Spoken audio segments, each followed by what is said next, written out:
Hallo zusammen, ich begrüße euch zu einem neuen Kapitel hier auf meinem Bücherkanal. Mein Name ist Pia und heute habe ich wieder 5 Bücher von meinem Sub für euch.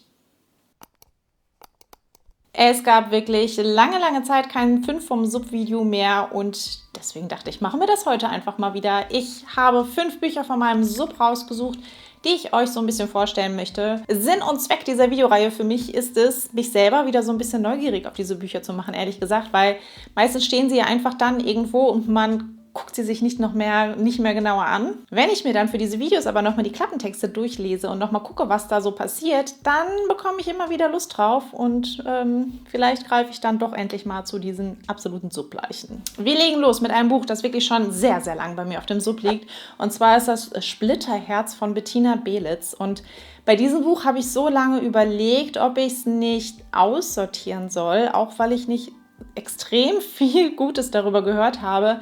Aber bei solchen Büchern ist das dann ja immer so bei mir, dass ich mir da selber ein Bild von machen möchte.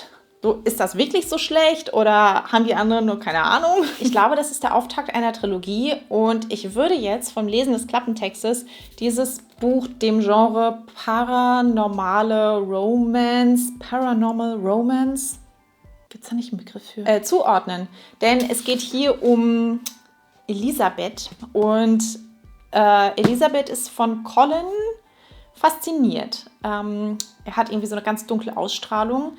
Aber irgendwie findet sie dann raus, dass Colin und sie irgendwie miteinander verbunden sind, beziehungsweise die Familien. Hier steht: Ihr Vater Leo verbirgt ein Geheimnis, das ihn und Colin zu erbitterten Gegnern macht. Und ob da jetzt wirklich irgendwie was Paranormales dabei ist oder doch irgendwie was ganz anderes, macht mich doch gerade sehr neugierig, muss ich ganz ehrlich gestehen. Deswegen, wer weiß, vielleicht greife ich dann bald endlich mal zu Splitterherz.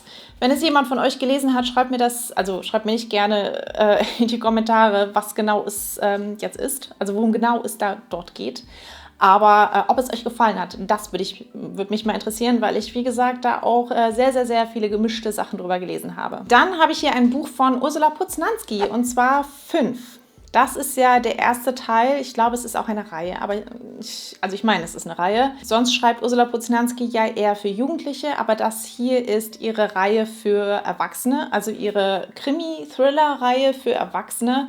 Und dieses Buch habe ich vor Jahren mal so ganz spontan mitgenommen. Da war es nämlich ein Mängelexemplar. Und es geht hier um das Thema Geocaching wohl. Die Ermittlerin hier findet wohl, oder es geht wohl darum, dass Leichenteile oder einzelne Leichenteile verpackt werden und diese Leute, die diese Teile finden, kurz darauf auch tot aufgefunden werden und man so irgendwie von Ort zu Ort geführt wird. Und die Ermittlerin, wie heißt sie? Beatrice Kaspari, wird plötzlich selbst zur Beute, steht hinten drauf.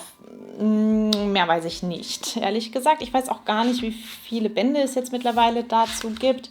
Ich habe dieses Buch gekauft, weil ich kurz davor Erebos von der Autorin gelesen habe und ich glaube, Säkulum hatte ich zu dem Zeitpunkt auch schon gelesen. Und Säkulum war ja für mich ein absolutes Highlight. Das mochte ich sehr gerne, das Buch. Und Erebos auch, aber da muss ich ganz ehrlich gestehen, dass das nicht so in mir nachgehallt hat. Also ich habe da nicht mehr so viel Erinnerung dran, wie jetzt an Säkulum beispielsweise. Aber für mich war klar, okay, wenn die Jugendbücher schon so spannend sind, wie müssen dann erst die Bücher für Erwachsene sein von Ursula Poznanski? Deswegen habe ich das dann hier ganz spontan damals mitgenommen. Und irgendwas hat mich bisher noch nicht dazu bewogen, es in die Hand zu nehmen und zu lesen.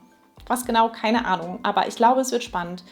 Und vielleicht soll ich es dann endlich mal tun. Für den Herbst vielleicht. Thriller sind ja immer ganz gut für den Herbst. Dann habe ich von meinem Sub gewählt Aleda Kosmonauten von Anne Krüger. Und ich war mir gerade extrem unsicher, ob ich das nicht schon mal für eins dieser Videos genutzt habe. Ich sollte mir da wirklich Notizen zu machen.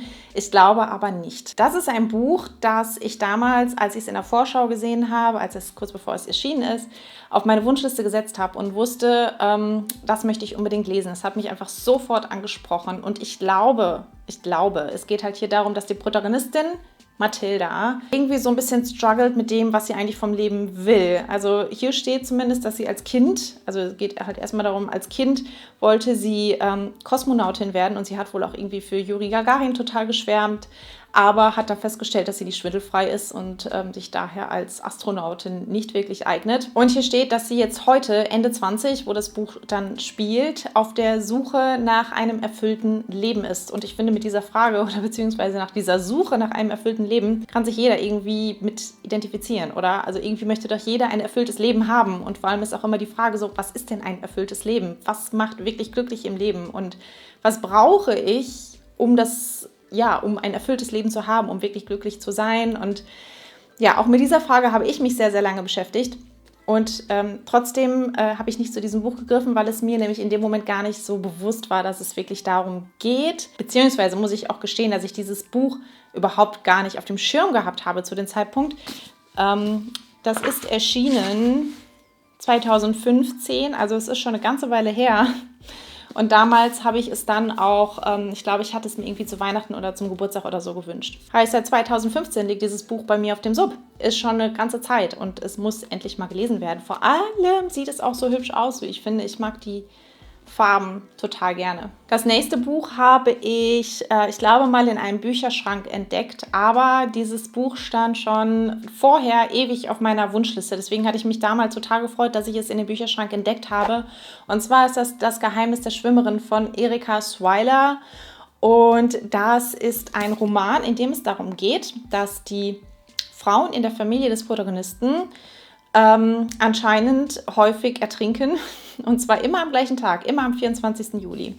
Und der Protagonist Simon, hier steht, er findet ein altes Buch, also er lebt irgendwie an der Küste und er findet ein altes Buch und in diesem Buch geht es um den dramatischen Tod einer Schwimmerin und vom tragischen Schicksal einer ganzen Familie, nämlich von Simons eigener Familie. Eben drum, weil die Frauen halt häufig ertrinken und immer am 24. Juli. Nämlich auch Simons Mutter ist ertrunken, muss man dazu sagen. Und dann kommt ihn, glaube ich, seine Schwester besuchen und sie verhält sich irgendwie seltsam, bemerkt er. Und dann fällt ihm aber auch auf, dass der 24. Juli bevorsteht.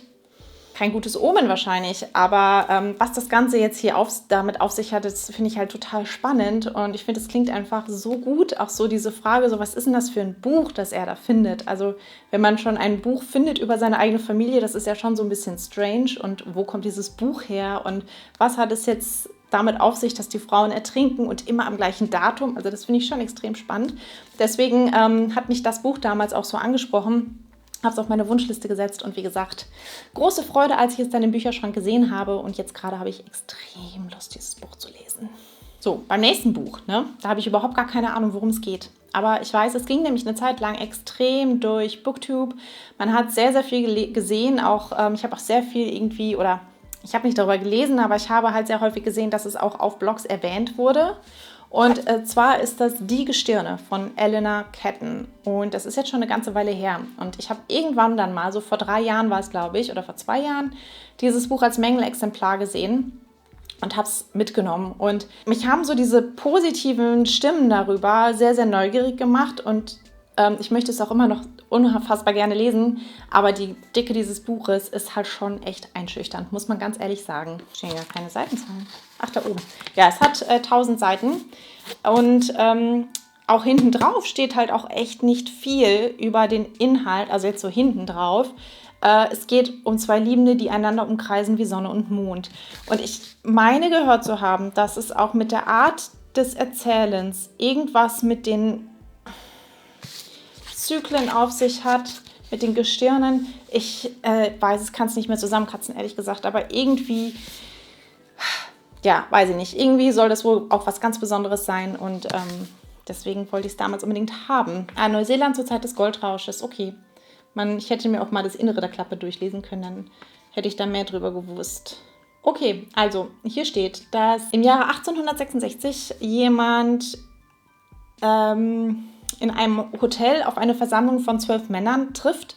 Und diese 12 Männer versuchen, ungelöste Verbrechen zu verhandeln. Hier steht, ein reicher Mann ist verschwunden, eine opiumsüchtige Hure hat versucht, sich das Leben zu nehmen und eine ungeheure Summe Geld wurde im Haus eines stadtbekannten Säufers gefunden.